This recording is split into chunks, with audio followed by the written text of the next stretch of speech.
ഞാൻ ഈ 2023 Kerala Gramin bank ക്ലർക്കായിട്ട് select ആയ കാൻഡിഡേറ്റ് ആണ്.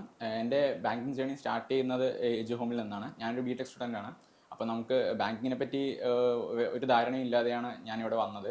അപ്പോൾ ഫസ്റ്റ് പ്രിലിംസ് മുതൽ മെയിൻസ് വരെയുള്ള കംപ്ലീറ്റ് ഗൈഡൻസും അല്ലെങ്കിൽ കംപ്ലീറ്റ് ഞാൻ ഇപ്പോൾ എക്സാം പാസ്സായി നിൽക്കുന്നത് കംപ്ലീറ്റും നമുക്ക് പ്രോപ്പർ ഗൈഡൻസ് എല്ലാം തന്നത് എജുഹോം തന്നെയാണ്. അപ്പോൾ ഫസ്റ്റ് പ്രിലിംസിൽ സ്റ്റാർട്ട് ചെയ്യുമ്പോൾ ജസ്റ്റ് ബേസിക് മാത്സ് അങ്ങനത്തെ കുറച്ച് കാര്യങ്ങളുണ്ടായിരുന്നു. പിന്നെ റീസണിങ്ങിലാണെങ്കിൽ ലോജിക്കൽ റീസണിങ് അങ്ങനത്തെ കുറച്ച് പരിപാടികളും പിന്നെ ഇംഗ്ലീഷും ഇതൊക്കെയായിരുന്നു ഉണ്ടായിരുന്നത്. അപ്പോൾ ഇതിൽ റീസണിങ് എന്ന് പറയുന്നത് നമുക്ക് ഐഡിയ ഇല്ലാത്ത ഒരു ഇതായിരുന്നു. പിന്നെ മാത്സ് അറ്റ്ലീസ്റ്റ് കുറച്ച് ബേസിക്സ് എഞ്ചിനീയറിംഗ് കഴിഞ്ഞുകൊണ്ട് അറിയുന്നുണ്ടായിരുന്നു. പിന്നെ ഇംഗ്ലീഷ് ആണെങ്കിൽ പ്രോപ്പറായ ഗ്രാമർ.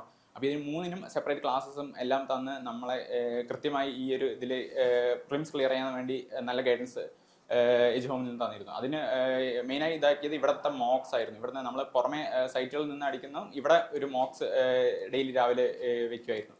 അപ്പോൾ ആ മോക്കിലൂടെ നമുക്ക് ഇവിടുത്തെ കോമ്പറ്റീറ്റേഴ്സ് ഇവിടുത്തെ സ്റ്റുഡൻസുമായിട്ട് നമ്മൾ കോമ്പറ്റീഷൻ പോലെ വെച്ച് നമ്മളതിൽ ടോപ്പിൽ വരുമോ അങ്ങനെ ഒരു കോമ്പറ്റീഷൻ ഉണ്ടായിരുന്നു. അപ്പോൾ അത് നമ്മളെ സെൽഫ് ഇമ്പ്രൂവ്മെന്റിന് ഭയങ്കരമായി ഹെൽപ്പ് ചെയ്തിരുന്നു. പിന്നെ അതിനുശേഷം ആണ് പിന്നെ മെല്ലെ മെല്ലെ മെയിൻസ് കയറി തുടങ്ങി. മെയിൻസ് കയറി തുടങ്ങുമ്പോൾ വന്നത് മെയിനായിട്ടും നമ്മുടെ GK ആയിരുന്നു. GK എന്ന് പറയുമ്പോൾ എനിക്ക് ഒട്ടും ഐഡിയ ഇല്ലാത്തൊരു ഏരിയ ആയിരുന്നു. പക്ഷേ അത് സ്റ്റെപ്പ് ബൈ സ്റ്റെപ്പ് ആയിട്ട് എങ്ങനെ അത് പോകണം, അതായത് പോയിന്റ് ബൈ പോയിന്റ് പഠിക്കണം, എക്സാം ഓറിയന്റഡ് ആയി പഠിക്കണം എന്നുള്ള ഒരു പ്രോപ്പർ നമുക്ക് ഇത് ഇവിടെ നിന്നാണ് കിട്ടിയത്.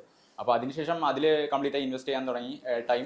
ആദ്യം പ്രിലിംസ് പാസ്സായ പോലെ ആ സ്പീഡും അക്യുറസി അങ്ങനത്തെ കാര്യങ്ങൾ മാറ്റി നിർത്തി മെയിൻസിലാകുമ്പോൾ കുറച്ചുകൂടി നോളേജ് ഓറിയന്റഡ് ആയിട്ടുള്ള സ്റ്റൈലായിരുന്നു. അപ്പോൾ ആ ഒരു ഗൈഡൻസും അല്ലെങ്കിൽ നമുക്ക് എങ്ങനെ പഠിക്കണം ആ ഒരു കറക്റ്റ് പ്രോപ്പറായ ഒരു ഇത് കിട്ടിയിരുന്നു. പിന്നെ അതിനുശേഷം മെയിൻസിൽ വരുമ്പോൾ വേറെ PO മെയിൻസിലൊക്കെ വരുമ്പോൾ ഡിസ്ക്രിപ്റ്റീവ് ഉണ്ടായിരുന്നു. അപ്പോൾ ഡിസ്ക്രിപ്റ്റീവിനും നമുക്ക് ഇംഗ്ലീഷിൻ്റെ ഒരു ഇമ്പോർട്ടൻസ് വളരെ മനസ്സിലായത് അതിലായിരുന്നു. അപ്പോൾ നമുക്ക് ഈ ഹിന്ദു പേപ്പർ വായിക്കുന്നതിലൂടെ അതിന് അതായത് എങ്ങനെ ഡിസ്ക്രിപ്റ്റീവ് അത് ഫ്രെയിം ചെയ്യാം, നമുക്ക് എങ്ങനെ ഓരോ ആൻസേഴ്സ് ഇത് കറക്റ്റ് ഗ്രാമർ മിസ്റ്റേക്ക് ഇല്ലാതെ അടിക്കാം, അതൊക്കെ നമുക്ക് കൃത്യമായി കിട്ടിയത് ഒരു ഹിന്ദു പേപ്പർ റീഡിങ് ഒരു ഹാബിറ്റ് ഇവിടെ ഉണ്ടായിരുന്നു. അപ്പോൾ കറക്റ്റായിട്ട് അപ്പോൾ ഡെയിലി രാവിലെ നമ്മൾ വന്നതിന് ശേഷം ഹിന്ദു പേപ്പർ അതിൻ്റെ എഡിറ്റോറിയലും അതായാലും അത് കൃത്യമായിട്ട് തരുന്നത് കൊണ്ട് നമുക്ക് എവിടെയൊക്കെയാണ് ആ വൊക്കാബ്സ് പുതിയ പുതിയ വൊക്കാബ്സ് ഹിന്ദു പേപ്പറിലൊക്കെ വരുന്നത് നമുക്ക് ഇതുവരെ അറിവില്ലാത്ത വൊക്കാബ്സ് ആയിരുന്നു. അപ്പോൾ അത് ഓരോരോ ഡേയും അതിൻ്റെ ഓരോരോ അർത്ഥങ്ങളും അങ്ങനെയൊക്കെ കിട്ടി. അപ്പം നമ്മുടെ ഇംഗ്ലീഷ് അങ്ങനെ മെല്ലെ മെല്ലെ ഇമ്പ്രൂവ് ചെയ്യാൻ തുടങ്ങി. അങ്ങനെ ഓവറോൾ ഓരോരോ മെയിൻസ് ഒക്കെ എഴുതി കുറച്ച് ഇങ്ങനെ പോയിരുന്നു.